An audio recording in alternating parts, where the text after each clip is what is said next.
지금 뭐 매수하는 업종 중에 뭐가 좋습니까? 오르지 않은 종목 아니면 이제 원래 핫했는데 좀 조정이 좀 깊이 있다가 아직까지 정신 못 차고 있는 업종. 두 번째로는 당연히 반도체 가져가야 됩니다.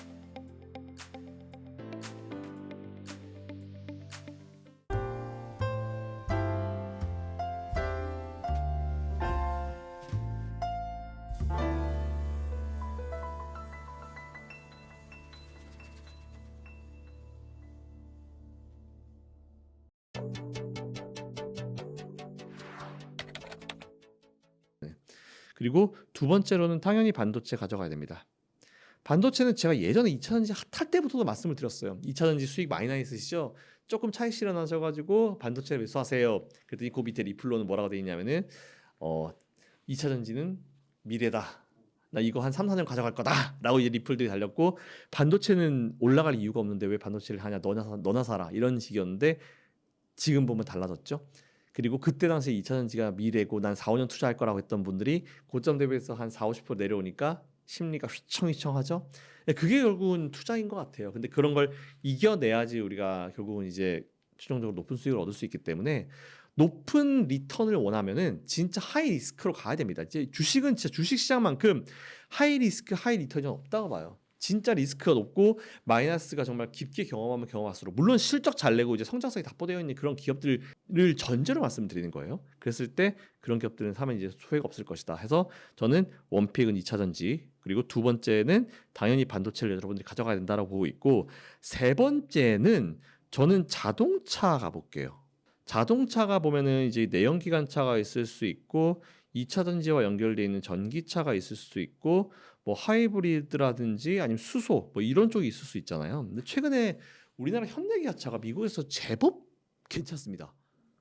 네, 제법 괜찮아요. 그리고 이게 사실은 미국이 지난번에 중국산 전기차에 대해서 세율을 올리겠다라고 했는데 미국 내에 중국산 전기차 별로 없어요. 안 타요. 아무도 안 탑니다. 중국산 전기차는 자기들이 타거나 아니면 이제 유럽 쪽에 좀 판매할 뿐이지 미국 쪽은 못 들어가거든요. 근데 오히려 그런 미국 시장에서 우리나라가 꽤나 높은 이제 점유율을 점점 조금씩 올라가고 있다. 그래서 미국에 뭐 절대 강자 테슬라가 있지만 테슬라가 좀 쉬어가는 동안 그래도 시장 점유율을 현대기아차가 좀 잘 잡아가고 있다, 이런 식의 좀 느낌이 좀 있어가지고 자동차를 가져가면 될 것 같은데, 자동차 이 부품주들은 약해요. 그러니까 최근에 모비스였나 거기서 이제 품질에 대한 문제가 좀 나왔어요. 그래서 자동차 부품주들이 좀 최근에 많이 눌려 있는데, 그런 품질에 대한 어떤 불확실성이 제거가 되게 되면은 자동차 주들 좋은데 자동차 부품주들이 안 좋을 수가 없잖아요. 그래서 최근에 자동차 부품주들 중에 굳이 대형주가 아니라 하더라도 중소형주 중에 그래도 실적 잘 내고 이제 이 판매하는 부품에 대한 어떤 퀄리티가 좀 유지가 되는 기업 같은 경우는 자동차 부품주도 저는 괜찮다 봅니다. 그래서 자동차와 자동차 부품주 괜찮게 보고 있고, 그 네 번째로는 조선주인데요.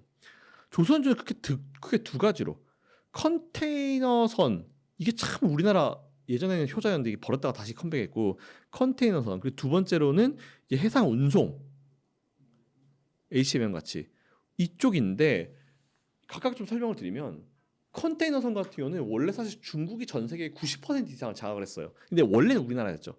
원래는 우리나라가 전 세계에 압도적인 점유율을 가지고 있었는데 중국이 역시나 생산을 찍어내고 단가를 떨고 가면서 결국 이 시장을 중국이 다 가져갔습니다. 그래서 한화오션이었나? 거기는 이제 우리는 당분간 컨테이너선 영업 수주 안 할 겁니다, 이렇게까지 얘기를 했었던 적으로 되게 힘들었거든요. 근데 중국과 미국이 무역 이슈가 나오면서 오히려 최근에 HD 한국조선해양이 유럽 선사로부터 컨테이너선을 18척인가 수주를 받았대요.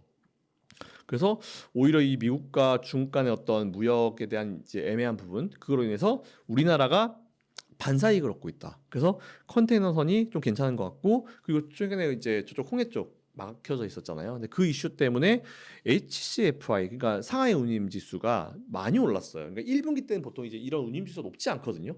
근데 중국 잘 아시겠지만 중국이 본인들 자국의 경제 상황이 워낙 안 좋아가지고, 중국이 잘하는 거 뭡니까? 유일하게 하나 찍어내기, 죽어라고 찍어낸 다음에 전 세계에 거의 밀어내기 식으로 수출하고 있어요. 우리나라도 테무, 알리바바 이런 거 홍보 되게 많이 하잖아요. 그런 것처럼 중국이 밀어내기 식으로 수출하고 있기 때문에, 수출할 때 비행기로 가겠습니까? 아니죠. 배로 가겠죠. 그러다 보니까 지금 되게 해상 운송 쪽이 원래 1분기가 비수기인데도 2분기 때부터 슬슬 해야 돼가지고 이제 2분기 때 좀 수출을 하려고 하는 기업들이 아니 이미 운송비가 많이 올라가 있고 배를 잡아야 되는데 이미 1분기 때부터 예약된 게 다 있으니까 아 이거 배를 잡아야 되는데 어떻게 해야 되지? 좀 고민이 좀 있다라는 그런 얘기를 하더라고요.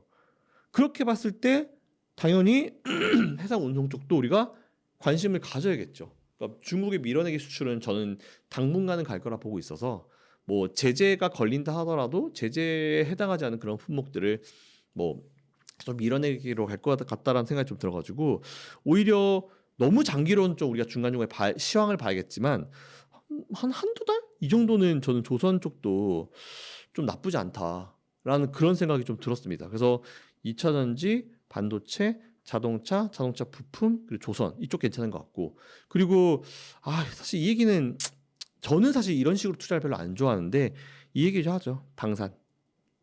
방산인데 사실 방산주는 저는 개인적으로 좀 별로 이게 소개를 별로 안 하고 싶은 게 결국은 이제 그거잖아요. 방산 기업들이 실적이 잘 나야 주식이 가는 거고 실적이 잘 나고자 하면은 결국은 이제 무기를 파는 거잖아요. 그러니까 무기가 이제 평소에 그냥 이제 국경 수비용, 디펜스용이기도 하지만 실제로 전쟁이 벌어지고 있는 국가에다가 무기를 납품하면서부터 이제 실적이 잘 나오는 그런 경우도 발생하기 때문에 저는 사실 전쟁이나 저는 이제 전쟁 관련주, 뭐 질병 관련주 이런 거 안 하거든요. 저는 개인적으로도 안 하고 뭐 소개도 안 해요. 얘기도 안 합니다. 그래서 저는 오히려 그래서 좀 그런 부분이 있는데 만일 그런 부분에 관심이 있으신 분들도 이제 우리 방송 보실 수 있기 때문에 그런 분들께 좀 팁을 드리면 원래는 이제 풍산이 최근에 좀 주가가 떴어요. 지난주 금요일에 밤 주가가 확 떴다가 물론 윗꼬리가 되게 크게 달리고 좀 밀리긴 했는데 풍산이 왜 올랐냐면은 이제 어쨌든 이제 러시아 우크라이나 전쟁이 여전히 ING입니다. 근데 풍산이 이제 탄환 되게 작은 탄환부터 포탄까지 만들어 가지고 그걸 판매하는 기업이에요. 뭐 연구 개발해서 생산까지 하는 기업이죠. 근데 그동안은 미국이 풍산한테 제품을 받아서 그걸 이제 우크라이나를 지원을 했거든요. 근데 우리나라 정부는 그동안 이제 우리 이제 러시아의 관계도 있기 때문에 살상 무기를 공급하진 않을 거다. 우리는 이제 우크라이나에 살상 무기를 공급하지 않겠다라는 그런 입장을 지금까지 계속 취해 왔는데 조금 입장을 바꿨습니다. 그래서 우리나라가 직접적으로 이제 우크라이나 쪽에다가 이제 탄을 공급하겠다, 몇만 개를 공급하겠다라는 그런 얘기가 나왔어요. 그러다 보니까 이제 풍산이 뜬 이유가 풍산이 그거 가지고 매출을 만들었던 경험이 있는 기업이기 때문에 떠가지고 우리나라가 조금 그런 입장을 바꾸면서 이제 어쨌든 전쟁이 여전히 ING이기 때문에 지원하게 되면 이제 그래도 이제 돈을 벌 수 있겠죠. 그죠? 그에 따라서 방산 관련 기업들도 좀 괜찮을 것 같은데 저는 사실 이쪽 러시아 우크라이나 쪽 포인트 하나 그리고 두 번째로는 중동 쪽인데 이쪽은 지금 조금 잠깐 스톱돼 있는 느낌이 좀 있어요. 왜냐하면은 원래는 이제 저는 이제 사우디의 더 라인 있잖아요. 네옴시티 프로젝트. 그 더 라인이 엄청 몇백 킬로미터죠. 엄청 길어요. 근데 이제 잘 아시겠지만 저 중동 쪽은 이제 분쟁이 되게 많잖아요. 지역전이 되게 많잖아요. 그래서 그렇게 긴 거를 얇고 긴 시설물을 보호하려고 하면은 되게 많은 군사 장비가 들어가겠구나라는 생각이 들었었어요. 그래서 우리나라가 기업들이 사우디랑 컨택을 하길래 이거 뭔가 우리나라는 가성비가 좋기 때문에 한번 해볼 만하다라는 생각이 들었는데 최근에 사우디가 이제 네옴시티 프로젝트를 좀 줄이겠다라는 가능성이 나오고 있죠. 아직 뭐 공식으로 발표 나온 건 없지만 그렇기 때문에 오히려 저는 사우디 쪽 수주는 조금 이제 이게 좀 시간이 걸릴 수도 있을 것 같다. 하지만 그것과 별개로 뭐 그래도 계속 얘기가 잘하고 있고 이미 MOU를 체결한 국가도 있는 거로 중동 국가가 있는 걸로 알고 있기 때문에 방산 쪽도 한번 관심 가져보시면 좋을 것 같다. 그래서 정리해드리면 첫 번째 원톱은 저는 지금 상황에서 원톱은 무조건 2차 전지 그리고 투톱은 반도체 그리고 자동차와 자동차 부품주 그리고 조선 관련 기업들 방산 관련 기업들 이러다 보면 6개네요. 할 거 많죠. 할 거 많습니다. 그게 실제 지금 팩트예요. 할 건 많은데 살 건 많은데 이게 지금 쉽게 올라주지 못하기 때문에 그게 참 되게 아쉬운 부분인데 어쨌든 이런 5개 업종 한번 관심 가져보시면 좋을 것 같고 앞으로는 매수 타이밍은 언제다? 올라갈 때 따라하는 것도 좋지만 눌릴 때 눌림목 공략이 앞으로는 굉장히 유효하다. 이 정도 정리해드리겠습니다. 일단은 이제 이게 많은 분들이 중국에 넘어갔다라고 생각을 하세요. 근데 이게 정확하게 좀 상황을 보면은 LCD는 뭐 중국이 다 가져갔다라고 하죠. 근데 사실 LCD도 원래는 삼성이 장악을 하고 있다가 그 다음에 LED와 OLED, 뭐 QLED 이런 게 나오니까 그냥 LCD 버린 거예요, 사실은. 그래서 버린 거다 다시 당연히 삼성이 이제 별로 주력을 안 하니까 중국이 가져가는 거죠. 이런 방식이거든요. 뭐 LED도 마찬가지고 그러니까 하나씩 지금 삼성은 새로운 기술을 만들고 삼성이든 뭐 LG든지 새로운 기술을 만들고 앞으로 나가면서 뭐 뒤에 이제 레거시급은 이제 놔두면 중국이 이제 장악하는 방식이 그런 방식이고 최근에 또 고사양의 디스플레이도 중국이 좀 가고 있다라고 하는데 아직 퀄리티가 못 따라와요. 삼성이나 LG 퀄리티 따라올 수 없기 때문에 제가 봤을 때는 이거는 너무 과한 어떤 걱정이라고 생각합니다. 다 바꿨죠. 원래는 LCD 쓰다가 최신 나온 거부터는 이제 OLED로 싹 다 바꿔가지고 그래서 이제 이게 삼성 디스플레이와 LG 디스플레이 그쪽 관련 어차피 결국은 이제 그 고사양의 OLED 이상 쪽은 다 삼성 거나 아니면은 LG 거 씁니다. 보통 다 그런 식이기 때문에 오히려 저는 그걸 봤을 때 중국에 원래 BOE라는 기업이 있거든요. BOE가 원래는 이제 좀 많이 디스플레이 쪽을 했었는데 이제는 그쪽이 실력이 떨어지겠죠. 이제 새로운 신제품에 대해서는 근데 원래는 휴대폰에는 이제 좋은 디스플레이 썼었어요. OLED 이런 걸 썼었는데 이제는 아이패드나 에어 이쪽으로도 이제 OLED를 쓴다라는 얘기가 나오더라고요. 그래서 아마 이것도 세대의 전환인 것 같아요. 점점 디스플레이가 더 업그레이드되면서 더 좋은 어떤 디스플레이를 쓰는 게 이제 지금 시대의 전환이기 때문에 이런 전환이 이루어진다라고 좀 보고 있고 이걸 또 중국은 또 잘 알고 있을 거고 이에 따라서 또 레거시급으로 되는 그런 쪽을 또 따라가고 있을 거고 똑같은 것 같아요. 결국은 이제 중국한테 이런 따라잡히지 않으려고 하면은 더 좋은 거를 빨리 개발을 해야죠. 일단 디스플레이는 진짜 이게 되게 정말 세밀화돼 있어요. 패널도 있고 막 되게 세밀화되어 있기 때문에 그래서 이게 뭐 계속 투자를 엄청나게 많이 해야지 뭔가 새로운 게 나오는 그런 업종이 맞긴 맞거든요. 그래서 이게 산업 구조적인 전반적인 부분도 그렇지만 좀 뭔가 기술 집약된 어떤 제품 이런 느낌이 좀 강합니다. 그래서 우리가 보통 자동차도 마찬가지잖아요. 그것도 되게 엄청난 많은 기술들이 집약되어 있는 제품이 하나로 딱 나오는 거잖아요. 근데 디스플레이도 거의 그 수준이에요. 그렇기 때문에 오히려 이제 관련주들이 많이 엮일 수 있죠. 그래서 관련 테마가 많이 엮일 수 있고 그래서 뭐 디스플레이 관련주들이 올라가게 되면은 저는 그 디스플레이를 좋게 보고 있는 이유 중에 하나도 디스플레이 관련주들이 올라가게 되면은 뭐 물론 삼성 디스플레이는 지금 이제 비상장에서 삼성전자에 있지만 LG 디스플레이라든지 삼성전자라든지 이런 기업들이 위주로 올라가면서 거기에 수주를 주는 2차, 3차 벤더들이 다 올라올 수 있어요. 근데 그 코스닥 기업들이 되게 많거든요. 정말 너무 많아서 나열도 하기 힘들 정도고 아직 그쪽 기업들은 바닥에서 기고 있어요. 바닥에서 지금 올라오는 상황이에요. 그러니까 정말 다양한 어떤 이런 기술들이 집약이 됨으로써 정말 많은 관련 기업들이 생기고 이에 따라서 한번 움직이게 되면은 시장 전체적으로 다 움직여줄 수 있는 정말 좋은 이런 구조를 가지고 있는 게 이제 디스플레이이기 때문에 오히려 저는 디스플레이를 투자하실 때 좀 다양한 기업에 좀 투자를 할 수 있는 좋은 기회가 되지 않을까 생각하고 있고 산업 구조적인 측면으로 봤을 때도 또 많은 어떤 저 산업과 또 맞물려 있기 때문에 전반적으로도 좋은 시너지를 좀 낼 수 있는 그런 좋은 산업이라 생각합니다. 결국은 최근에 보면은 디스플레이도 이제 막 그냥 일반 평평한 디스플레이에서 접고 롤링하고 뭐 이런 쪽으로 가잖아요. 근데 결국 가야 될 길은 이제 앞에서 우리 HBM도 얘기했지만 크기를 줄이는 거잖아요.